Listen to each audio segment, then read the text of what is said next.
Victoria woke before her alarm, as always. The early morning light filtered through the curtains, casting a soft glow across their bedroom. She turned to find Anna still asleep beside her, face peaceful, hair splayed across the pillow. These quiet moments were her favorite, when she could watch her wife without pretense or guard. The urge to reach out and touch was overwhelming, but Victoria resisted. Anna had been up late working on a proposal, and she deserved her rest.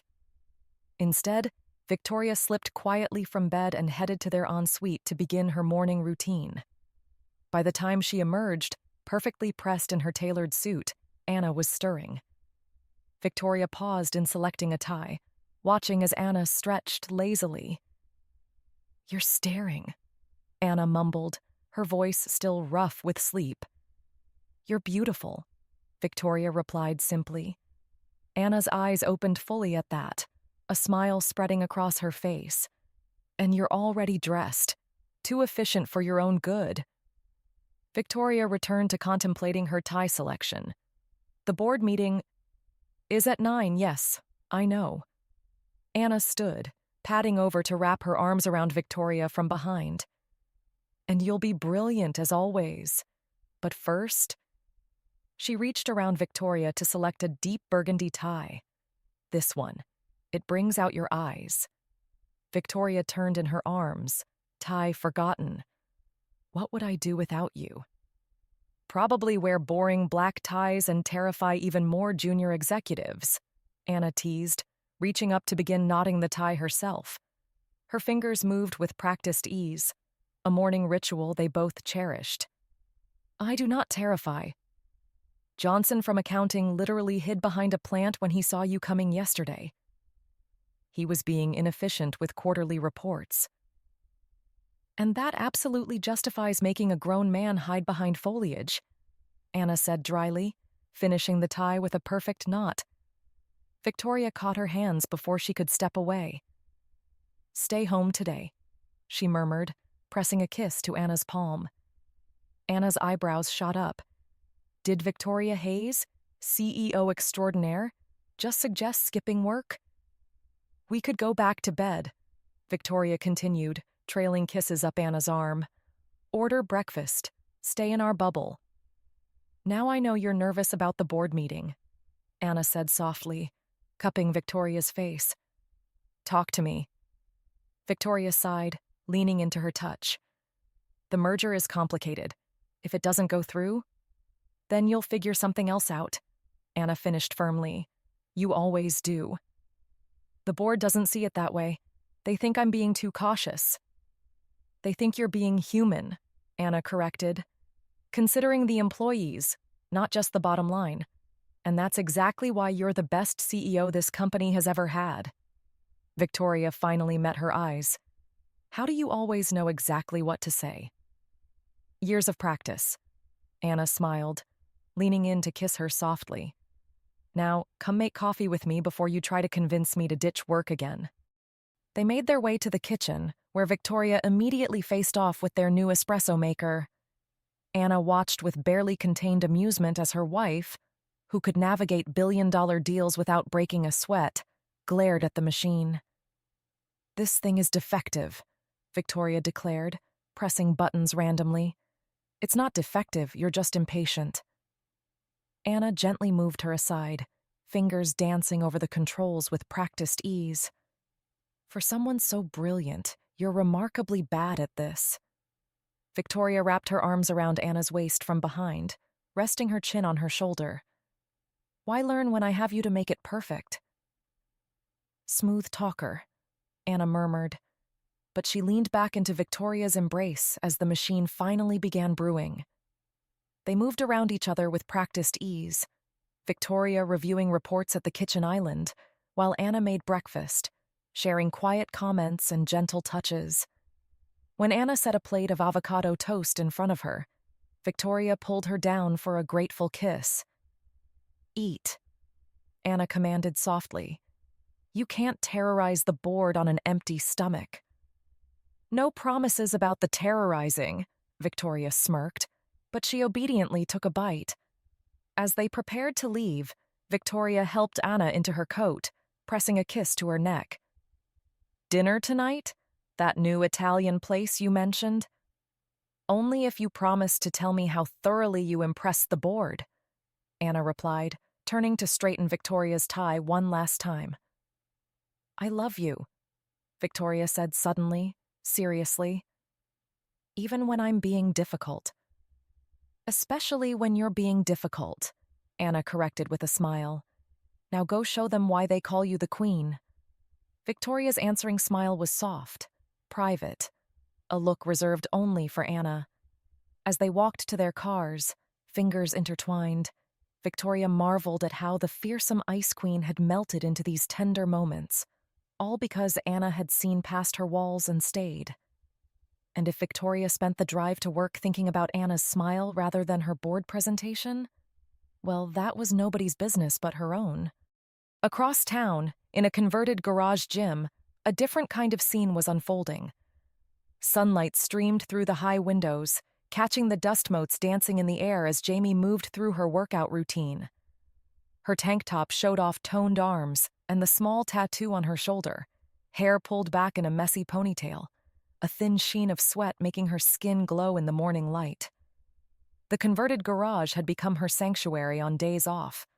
Weight racks lined one wall, a punching bag hung in the corner, and mirrors reflected the space back on itself, making it feel larger than it was.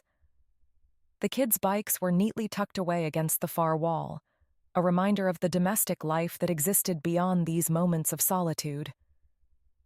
The door creaked open, and Jamie caught Evelyn's reflection in the mirror. She had changed from her usual teaching attire into yoga pants and one of Jamie's old college shirts, though her silver-streaked hair was still perfectly styled. "I brought you water," Evelyn said, holding up a bottle, though they both knew it was an excuse. Jamie smirked, pausing her rep of shoulder presses. "Just the water?" "And maybe to enjoy the view," Evelyn admitted, her eyes trailing appreciatively over Jamie's form. The quiet house around them held the peaceful stillness of a school day morning, no children's chaos to interrupt this moment. Jamie set down the weights, crossing to where Evelyn stood. Sweat made her tank top cling in ways that drew Evelyn's gaze. "See something you like, Mrs.?" Jamie teased, stepping closer. "You're impossible," Evelyn murmured, but her hands found Jamie's waist anyway. The morning sun painted stripes across them through the high windows, turning the ordinary garage into something almost ethereal. Jamie's grin was playful as she backed Evelyn against the wall, their bodies fitting together with practiced ease. "Still your hot neighbor?" Jamie asked, lips brushing Evelyn's ear. "Still my everything," Evelyn corrected softly, pulling Jamie into a kiss that tasted of morning workout and endless love. Street lamps flickered to life one by one as dusk settled over their neighborhood. Jamie walked hand in hand with Evelyn, their pace unhurried without children to wrangle. The evening air carried the scent of blooming jasmine from nearby gardens, and somewhere a wind chime tinkled softly in the breeze. Evelyn wore one of Jamie's hoodies over her yoga pants, the oversized fabric making her look softer, younger. Her silver-streaked hair caught the golden hour light, making it shimmer as they walked. "Remember our first walk here?" Jamie asked, squeezing Evelyn's hand. "When you were still pretending I annoyed you?" "I wasn't pretending," Evelyn shot back with a smirk. "You did annoy me. Smoking on your balcony, making me notice you. Making you fall in love with me," Jamie added confidently. The sunset painted the sky in watercolor strokes of pink and gold, reflecting off windows and casting long shadows behind them. Jamie pulled them to a stop under a streetlight, its warm glow casting a gentle halo around them. "We should do this more often," Jamie murmured, pulling Evelyn closer. "What, walk?" Just be us." Evelyn smiled, leaning into Jamie's embrace.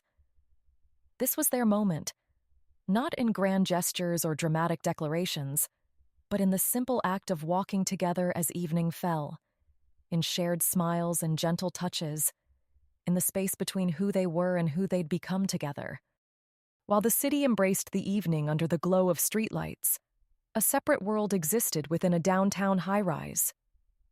The law office was quiet, most employees having left hours ago.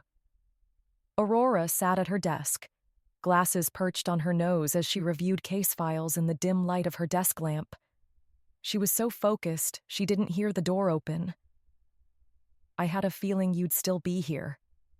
Aurora looked up to find Andrea leaning against the doorframe, 2 takeout bags in hand. Her suit jacket was gone, sleeves rolled up, and her hair was slightly messy from running her hands through it all day, a habit when she was deep in research. "I lost track of time," Aurora admitted, though they both knew it wasn't entirely true. Losing track implied accident rather than routine.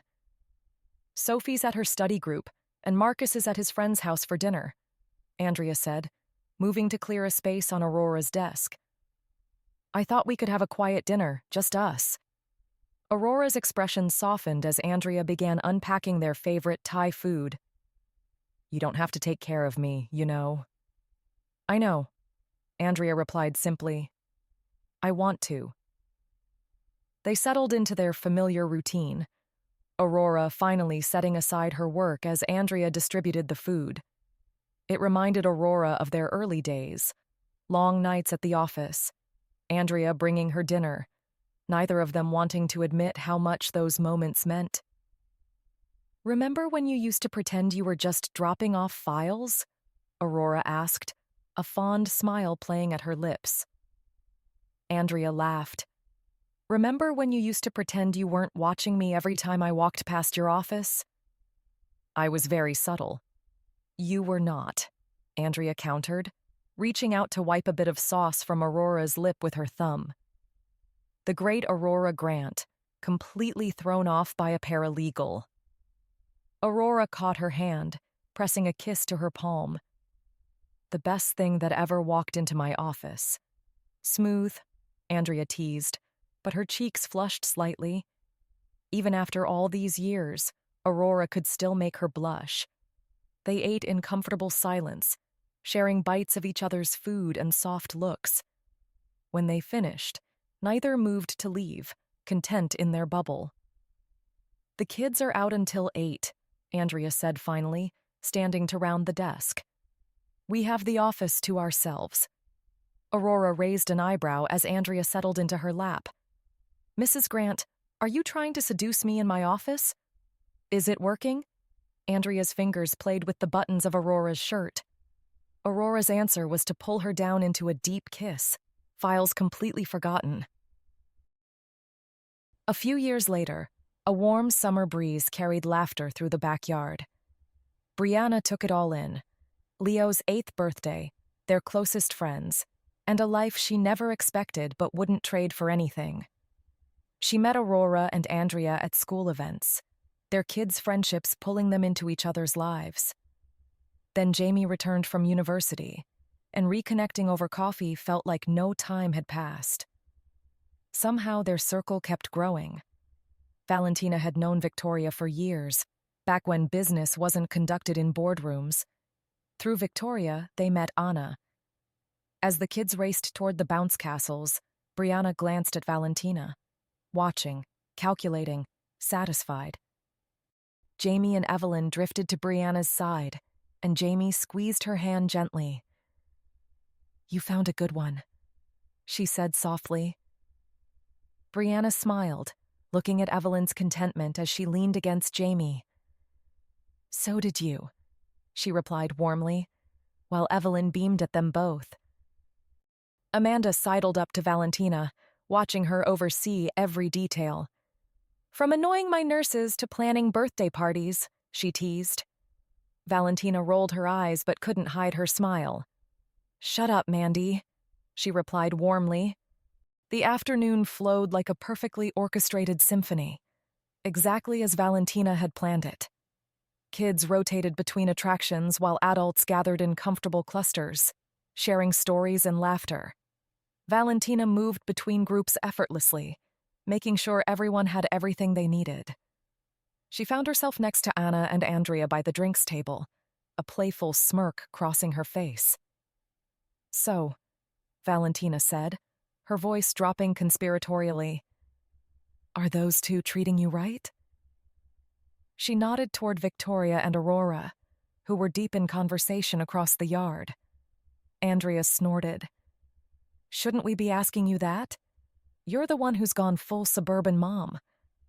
"Hey, I make this look good," Valentina replied with a grin.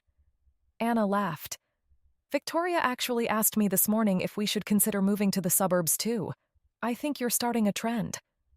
"Tell Aurora and Victoria if they step out of line, they'll have to answer to me," Valentina said, her tone teasing but with that edge that reminded them of who she used to be. "Down, Tiger," Andrea said, amused. "We can handle our big bad wives just fine." Valentina's smile softened as she watched Leo wave at her from the bounce castle. "Yeah, I can see that." She moved back through the crowd, always gravitating to Leo's side whenever he called for her. "Valentina!" he shouted from the top of the rock-climbing wall. "Look how high I am!" She was there in an instant, spotting him with careful attention, while still maintaining conversation with Aurora about some business matter. Even Victoria seemed impressed by her multitasking abilities. As evening approached, the yard was illuminated by strings of lights that created a magical atmosphere. The cake was wheeled out, a masterpiece that drew gasps from adults and children alike. Leo stood before it, 8 candles flickering in the growing dusk, his face glowing with joy. Valentina's arm wrapped around Brianna's waist as they watched their son, surrounded by family and friends. The crowd began singing Happy Birthday, their voices harmonizing in the cool evening air. Leo's eyes sparkled as he looked between his mom and Valentina, pure happiness radiating from him. "Make a wish, Leo," Valentina said softly. He took a deep breath and blew out all 8 candles in one go, drawing cheers from everyone gathered. Later, as the party wound down and the last guests were leaving, Leo crashed on the couch. Valentina covered him with a blanket while Brianna watched from the doorway. "You really are extra, you know that?" Brianna said softly, but her voice was full of affection. Valentina stood, moving to pull Brianna close. "He deserves everything," she said simply. "I love you," Brianna murmured, leaning into her embrace. "I never thought we'd get here, you know. When I first met you—" "When you first hated me," Val teased. "When I first pretended to hate you," Brianna amended, turning to face her. "You were so infuriating with your flowers and your smirks." "And now?" Val's blue eyes sparkled with mischief. "Now you're still infuriating," Brianna said softly. "But you're mine. You're ours." Val's expression turned tender, vulnerable in a way only Brianna got to see. "I never thought I deserved this kind of happiness," she admitted. "Only you could make me change so completely." "You changed yourself," Brianna corrected. "You chose us. Every day, you choose us." "And I always will," Val promised, pulling Brianna even closer. Each couple, in their own way, had found their perfect ending. Different paths, different struggles, but all leading to the same beautiful truth. Love, when it's real, transforms everything it touches. Their journeys hadn't been easy. Some had faced their darkest moments together. Others had waited years to find each other. But that only made their love more profound. In the quiet moments between chaos and calm, they had discovered what so many spend lifetimes searching for. That rare feeling of coming home to someone's heart, where the future stretches out before them full of endless possibilities.